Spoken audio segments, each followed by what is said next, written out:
What it do, crispy crew? Hope this audio works just fine. I have my phone facing this way because I got some notes for y'all guys. As y'all may or may not know, I've watched the Spider-Verse movie. I said Spider-Verse movie 3 times. Yes, 3. Great movie. I love it so much. So I took it upon myself to rate every single one, or at least everyone that I actually know about, because I'm not going to sit here and lie. I didn't read the comics.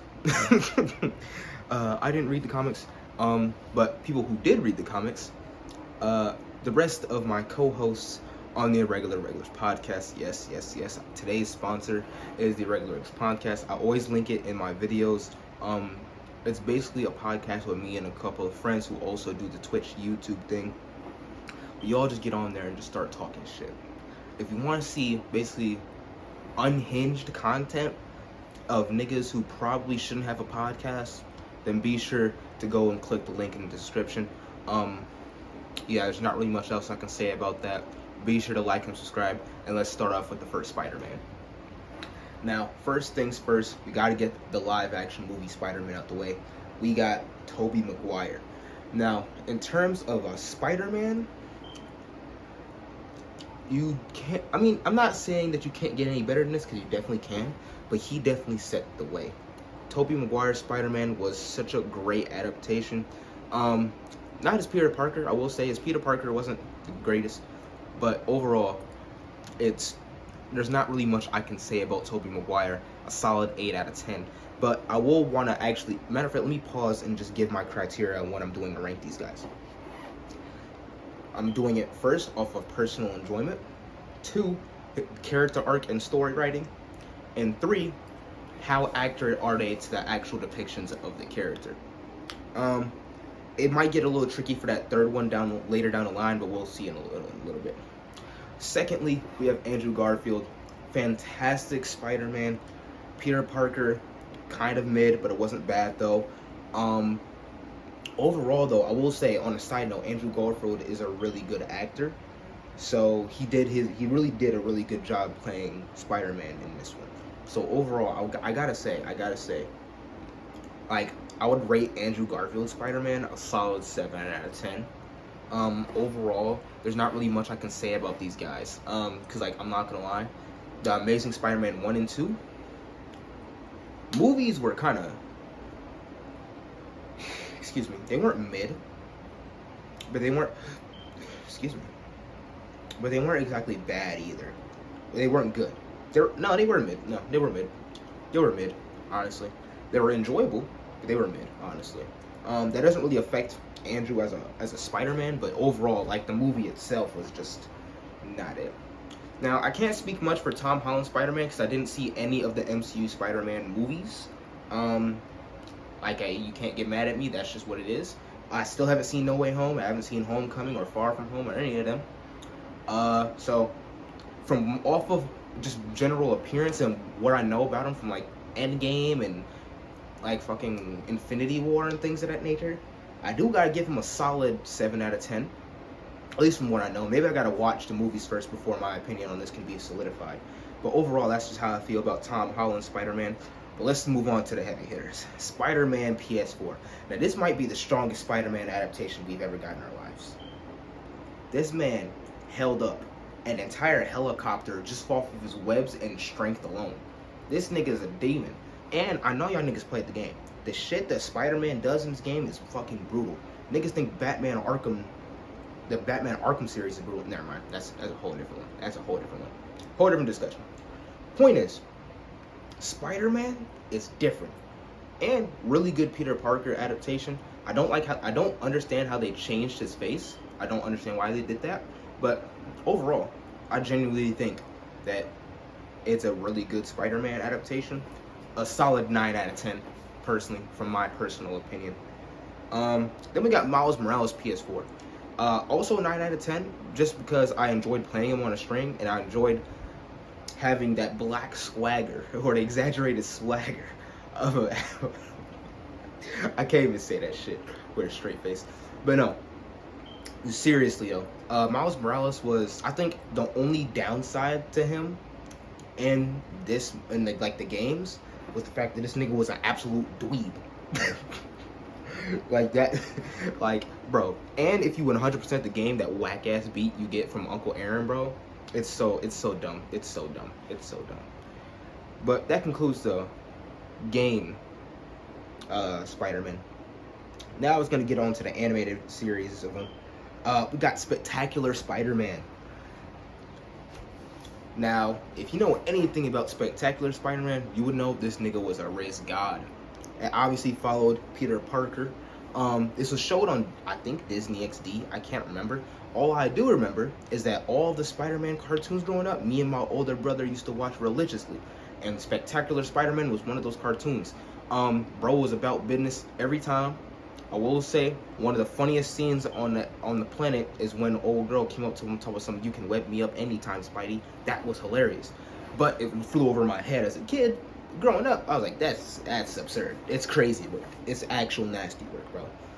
But overall, 10 out of 10. Like, you can't get any better than that, honestly. I'm being so dead serious. Then we got Ultimate Spider-Man. Nowhere near as good as Spectacular, because apparently, from what I heard, they replaced the Spectacular Spider-Man for the Ultimate Spider-Man series. Like, the voice actor and all. Like, they definitely did the whole thing. Like, I'm not saying Drake Bell didn't do a good job as Spider-Man, but it doesn't compare to Spectacular Spider-Man. Like, there's him, and then there's him in training. Ultimate Spider-Man was him in training. Spectacular Spider-Man was just him.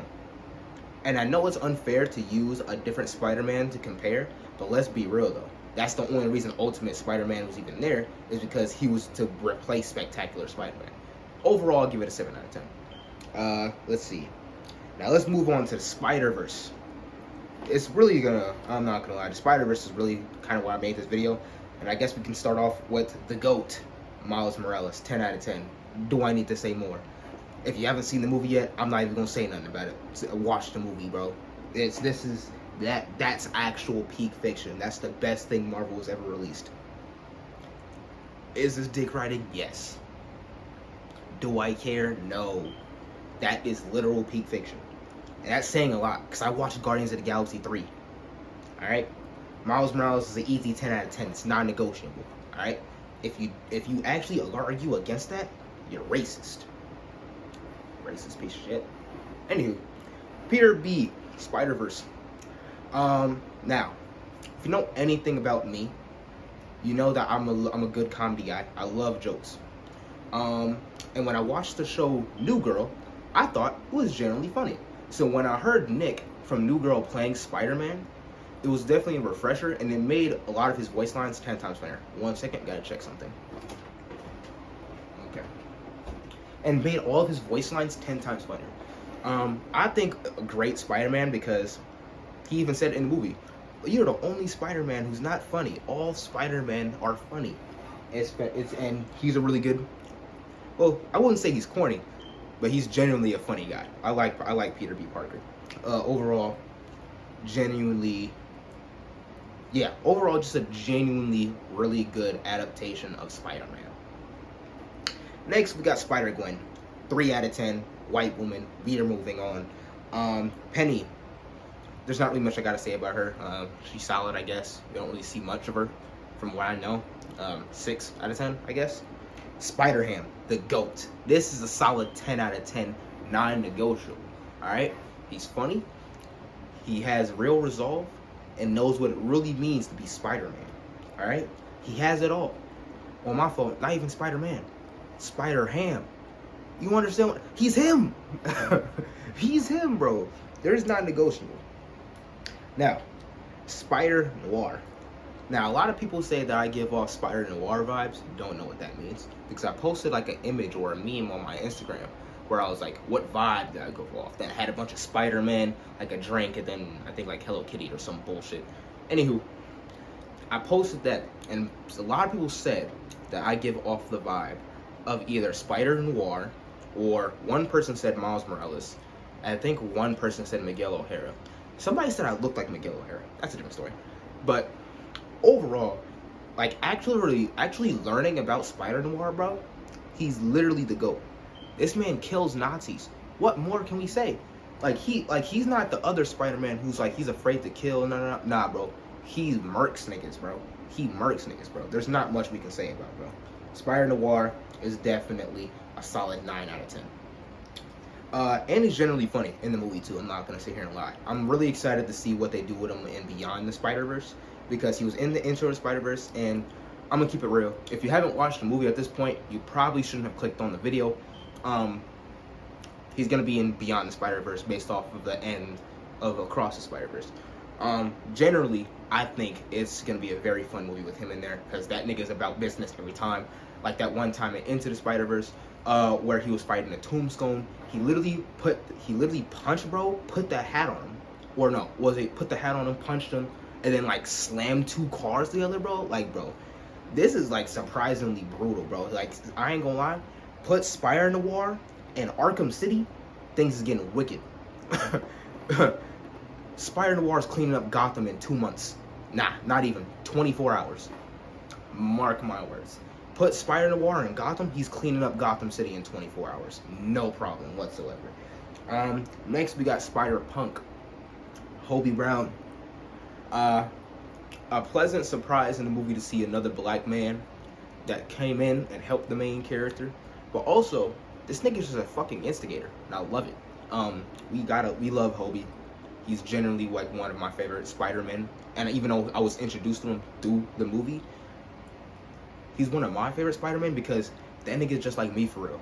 He's an anarchist, man. He hates the AM, he hates the PM, he hates labels. Let me stop. Alright, next we got Pav. I don't even know how to say his full name. Don't do that. Just look up Spider-Man India, okay? Not really much I can say about bro. He was pretty funny. But also not much screen time, so I didn't really get much time to really work with his character.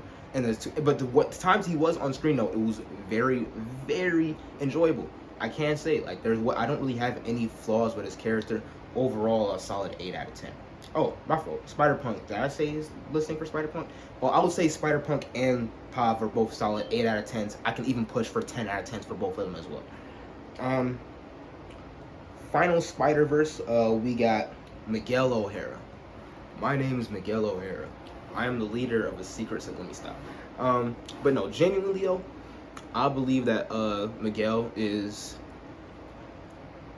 Well, if you watched the movie at this point, you would understand just like I would understand. He's wrong. I thought he was right until I rewatched it 2 other times. That man's wrong, bro. Because you know what? I'm gonna stop talking bad on bro. Solid 9 out of 10 Spider-Man. Because he murked niggas too, I ain't gonna lie. Like, he's not afraid to kill somebody. Next, we got Spider-Man Shattered Dimensions. Now, Spider-Man Shattered Dimensions, I think it also has, like, Noir and, it has Noir, Miguel O'Hara, and I think another Spider-Man. I forgot what the other Spider-Man was. Generally, the Spider-Man that's featured in all the other old games is what I'm talking about here. Generally, really good Spider-Man. And I feel like if he was in the Spider-Verse, he would have helped Miles. So, I don't know. Because I think he's the true embodiment of what Spider-Man's supposed to be. Spider-Man always saves everyone, right? So, that, you know, I don't know. There's not really much I can say here. Overall, 9 out of 10 Spider-Man. The final Spider-Man is Marvel vs. Capcom. Fuck this dumbass character. I'm kidding. I love playing this character because every time I played him, my brother always had a really bad time. Especially for whatever reason. Every time my brother, when playing Marvel vs. Capcom, he used to play Dante, Virgil, and Trish. Don't know why he picked that lineup, but every time he did, it wasn't fun playing against him.